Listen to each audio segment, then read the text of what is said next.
7 द्वीपों की अद्भुत यात्रा। हिमालय की तलहटी में युवा ईशान अपने गुरु सिद्ध के पास बैठा था। उसने पूछा, गुरुजी, क्या हमारा जम्बूद्वीप ही पूरा संसार है? गुरु सिद्ध मुस्कुराए और अपनी जादुई दृष्टि से ईशान को ब्रह्मांड के रहस्यों को दिखाने के लिए तैयार किया। उन्होंने बताया कि जम्बूद्वीप के चारों ओर खारे पानी का एक विशाल समुद्र है, लेकिन उसके पार 6 और अद्भुत द्वीप और अनोखे समुद्र इंतजार कर रहे हैं। गुरु सिद्ध ने अपनी शक्ति से एक दृश्य उत्पन्न किया। जम्बूद्वीप के खारे समुद्र के पार प्लक्ष द्वीप दिखाई दिया। इस द्वीप के बीचों बीच एक बहुत बड़ा प्लक्ष पाकड़ का पेड़ था। ईशान ने देखा कि इस द्वीप को घेरने वाला समुद्र खारा नहीं, बल्कि गन्ने के रस, इक्षु रस से भरा था, जिसकी लहरें मीठी खुशबू बिखेर रही थीं। ईशान ने अपनी आंखें मूंद लीं और अगले द्वीप की कल्पना की। शालमल द्वीप में एक विशाल सैमल सिल्क कॉटन का पेड़ था, जो स्वर्ग तक जाता प्रतीत होता था। गुरुजी ने बताया कि यहाँ का समुद्र सुरा मुदिरा का है। ईशान चकित था। प्रकृति ने कैसे हर द्वीप को एक अनोखे द्रव्य से घेरा हुआ है।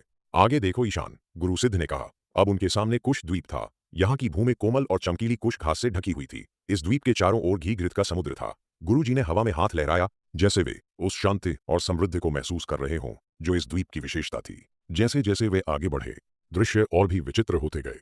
क्रौंच द्वीप अपनी विशाल पर्वत श्रृंखलाओं के लिए प्रसिद्ध था। गुरु सिद्ध ने ईशान को दिखाया कि इस द्वीप के चारों ओर दही दधी का सफेद और जागदार समुद्र लहरा रहा था।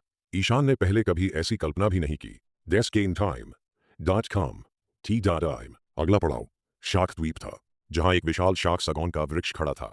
ईशान ने देखा कि यहाँ की हवा में एक पवित्र सुगंध थी। इस द्वीप को घेरने वाला समुद्र दूध क्षीर का था। लहरें इतनी सफेद और शुद्ध थीं कि वे चांद की रोशनी की तरह चमक रही थीं।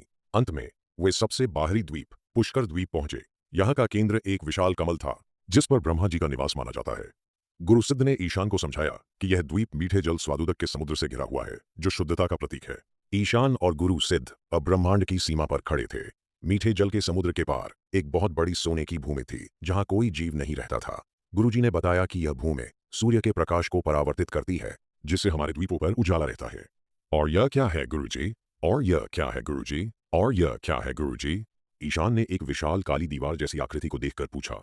वह लोकालोक पर्वत था। ईशान ने देखा कि यह पर्वत प्रकाश और अंधकार के बीच की सीमा है। इसके एक तरफ सब कुछ चमक रहा था और दूसरी तरफ केवल सघन अंधेरा था।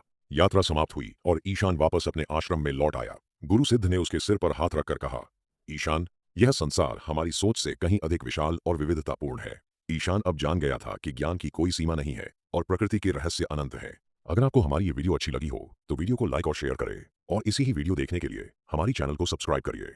जय श्री राम।